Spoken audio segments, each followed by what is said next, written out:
قابل تعظیم اور قابل تکریم ہستیاں ہیں جو انگلیوں پہ گنی جا سکتی، ان کے مزارات ہیں، اور وہاں پر بھی کوئی بدعت نہیں ہونے دی جاتی. یہاں تو گھوڑا پیر سے لے کے اور کیا کیا نام لوں، شرم آتی ہے. گلی گلی بکھرے ہوئے ہیں، اور یہ فراڈیے تو جگہ جگہ پورے خطے میں پھیلے ہوئے ہیں.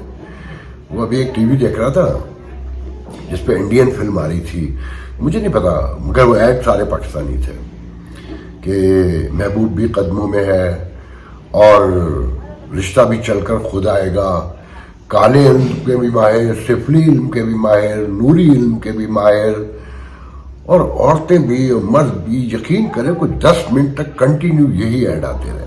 بہرحال آگے نکلتے ہیں. دیکھیں مولانا فضل الرحمان نے پرسوں جو پریس کانفرنس کی، بظاہر تو اسے لائیو دکھایا گیا، مگر اس پر گفتگو ہمارے میڈیا میں بہت کم ہوئی. جو انہوں نے باقی الزامات لگائے اور کھل کے کہ جرنیلوں نے اس ملک پر قبضہ کیا ہوا ہے اور یہ ملک ان کا نہیں ہے، یہ جدوجہد قربانی سے بنا ہے، اور اس میں ہندوستان کے متحدہ ہندوستان کے مسلمانوں کی کا رول ہے. کیونکہ میں اس سے ایگری نہیں کرتا، کوئی قربانی شربانی نہیں ہے. میں اس بات کو تسلیم کرتا ہوں کہ جو ڈیوائڈ کے بعد، تقسیم کے بعد خونی فسادات ہوئے، اس کی بنیاد بھی مسلمانوں نے رکھی پنڈی اور لاہور میں.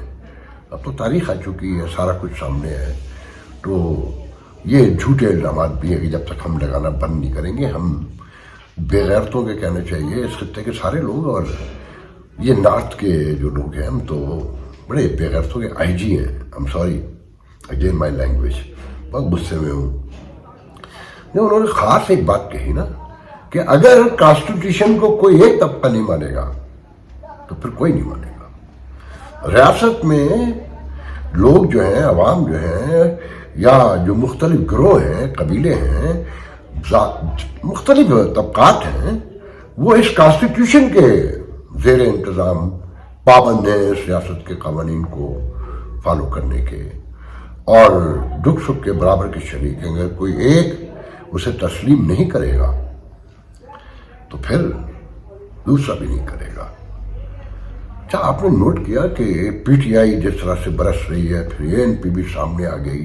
دھیان میں رکھیں کہ اے این پی وہ ہے میاں افتخار جنہوں نے پریس کانفرنس کے کہا کہ کوئی نیا آپریشن نہیں ہوگا، قبول نہیں کریں گے. ان کا اپنا بیٹا اس دہشت گردی کی جنگ میں مارا گیا ہے، بلور خاندان آدھا ختم ہو گیا. تو انہیں سننا پڑے گا.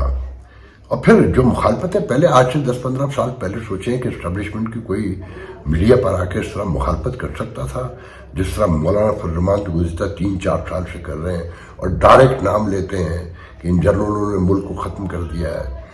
اور پھر یہ کہنا کہ تمہاری رٹ تو اب کہیں پر بھی نہیں ہے، نہ بلوچستان میں ہے نہ کے پی کے میں ہے، کہ رات کو شام گئے ہر طرف دہشت گردوں کا قبضہ ہوتا ہے، پولیس تھانوں میں چھپی ہوئی ہوتی ہے.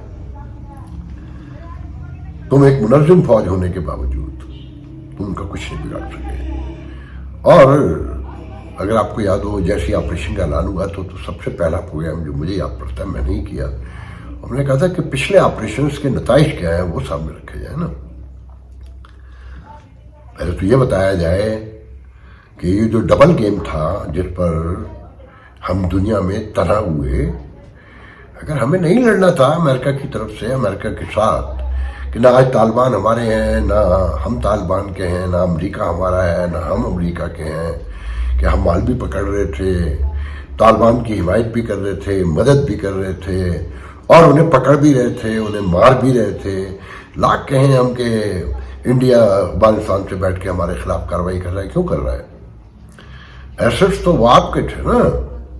وہ کیا وجوہات ہیں کہ وہ وہاں سے بیٹھ کر کام کر رہا ہے، اور ٹی ٹی پہ بھی آپ کے خلاف لگی ہوئی ہے اور وہ وہاں سے سپورٹ کر رہے ہیں. آپ کو کس نے کہا تھا 5 سے 6 ہزار لوگ ان کے لے کر آئے؟ اس کے ذمہ داروں کو پہلے لائیے نا کٹہرے میں. لاکھوں لوگ مر چکے ہیں. اس ساری پالیسیوں کے جو ذمہ دار ہیں، جو اب تک کی گندگی ہے اس کا کوئی ذمہ دار تو ہوگا نا. یا یہ بتائیے کہ یہ آپ کی پالیسی تھی، یہ کسی پارلیمنٹ سے اپروو تھی، کہ جب جا کے افغانستان میں چائے پی، فتح مبین کے نعرے لگے، فتح کے نشانات بنائے گئے، اور اپنے آپ کو جو الزامات تھے ان کو تسلیم کرنے کا ثبوت فراہم کیا گیا کہ ڈبل کھیلتے تھے. بہت غصہ ہے مجھے. مگر آپ نوٹ کریں کہ حالات 10-15 سال جیسے نہیں ہیں. یہ پی ٹی آئی کو کریڈٹ دیں، سوشل میڈیا کو دیں، یا لوگوں کی یہاں تک بھر چکے ہیں کہ اب لوگ ڈر نہیں رہے ہیں. غائب ہو رہے ہیں ایک کا دکا. عدالتیں بھی کھڑی ہو گئی ہیں. مار دیں کمزور لوگوں کو، مارا آج بھی مارا جا سکتا ہے، اور کمزور لوگ تو ہر دور میں یہاں مرے ہیں. صرف کراچی میں 78 لوگ مارے گئے لاسٹ 5 منتھ میں ڈکیتیوں کی وارداتوں میں. اور وہ گولڈ میڈلسٹ ایک بتاتے ہیں نا، اتقا معین کوئی تھا بیچارہ، اس کا قاتل بھاگ گیا عدالت سے اور پولیس کو پتہ ہی نہیں چلا. جیل جا کر پتہ چلا کہ ایک قیدی کم ہے. ایسے درجنوں واقعات میرے ذہن میں ہیں کہ قیدی کیسے بھاگتے ہیں، انہیں کون بھگاتا ہے. میرا جی تو چاہتا ہے کہ آپ کو ایک ویڈیو اور دکھاؤں جو سندھی میں ہے کہ گدو پاکستان سکھر بہراج کے 2 دروازے، ایک پہلے گرا پھر دوسرا، اور وہ چلا کے کہہ رہا ہے کہ اس کا جواب بلاول تو دے گا، زرداری تو دے گا، اسٹیبلشمنٹ دے گی. کون دے گا؟ یہ مراد علی شاہ دے گا. کہ پورے سندھ کی زراعت ختم ہو گئی. ہر کنال جو وہاں سے نکلتی تھی، ایچ ایوری سنگل کنال کا پانی بند کر دیا گیا ہے. کھڑی فصلیں تباہ ہو رہی ہیں کیونکہ جو مینٹیننس کے پیسے تھے وہ کھا لیے جاتے تھے، اور سب کو پتا تھا کون کھا رہا ہے، اور ہر چیز کے پیسے لیے جاتے تھے. یہ ایریگیشن ڈپارٹمنٹ میں جو ایکسیئر اور ایس ڈی ہوتے ہیں وہ اربوں پتی ہوتے ہیں، اور سب ان کے دوست ہوتے ہیں، سیاستدانوں کے بھی، ریاض ملک کی طرح، اور ان کے بھی. اس ملک میں کرپشن کی بنیاد بھی آپ ہی نے رکھی. جہاں تک نگاہ ڈالیے جتنے بھی اس ملک کے امیر اچکے ہیں وہ آپ ہی کے دوست ہیں، اور کھلے عام ہیں. آپ اعلان کرتے رہیں کہ بس سدھرنا تم نے، عام آدمی نے. اس نے بجلی چوری نہیں کرنی ہے، اس نے گیس کے پیسے دینے ہیں اپنی بیٹیوں کی، ماؤں کی، بہنوں کی عزتیں بیچ کر، کہ جن کی تنخواہ 30,000 روپے ہے ان کے گھر بجلی کا بل 30,000 روپے ہے. آپ نے سنا ہوگا آج کی خبر میں کہ 905 ارب روپے کا ریاستی اداروں کا خسارہ ہے، جس کے بارے میں کچھ پتہ ہی نہیں ہے کہ کیسے خرچ کیا. اور 770 ارب روپے کے آس پاس، اگر مجھے جو صحیح یاد پڑتا ہے 700 تو کنفرم ہے کہ بلین روپیز جو ہیں تقسیم کار کمپنیوں پہ لگائے گئے، جو زیرو لوڈ شیڈنگ کے علاقے میں بھی ہر 2 گھنٹے کے بعد جو ہے ٹریپ کر جاتا ہے ان کا سسٹم. اور آپ میں سے کون ہے جو نہیں جانتا، یا ریاست میں سے کون نہیں جانتا کہ ایکسٹرا بلنگ کرتے رہیں، ان سے پیسے وصول کرتے رہیں. کسی مہذب دنیا میں ممکن ہے؟ یہ ریاستی دہشت گردی نہیں ہے کہ عام آدمی سے پیسے وصول کرتے رہے اور اپنی رپورٹس بتاتی بھی ہیں کہ کسی کو واپس نہیں کیا، سب ہڑپ کر گئے، چاہے وہ کے ای ہو یا دوسری تقسیم کار کمپنیاں ہوں. اس لیے لوگ، یہ پی ٹی آئی کا عمران خان کا کمال نہیں ہے، لوگ یہاں تک بھر گئے ہیں، اور سب کو سمجھ آ گیا ہے کہ دہشت گردی کی جنگ کہاں سے کیوں شروع ہوئی تھی، کس نے کروائی تھی، کیا ڈیولپمنٹ کی لاسٹ 20 ایئر میں دہشت گردی کے. جہاں پر تھی ان علاقوں میں، کیا ان علاقوں میں فیکٹریاں لگیں، نئی سڑکیں بنی، جو انضمام کرتے ہوئے فاٹا کے 100 ارب روپے سال کے دینے تھے وہ دیے؟ بتائیں نا، اس کا حساب تو دیں. کہاں ہیں وہ پیسے؟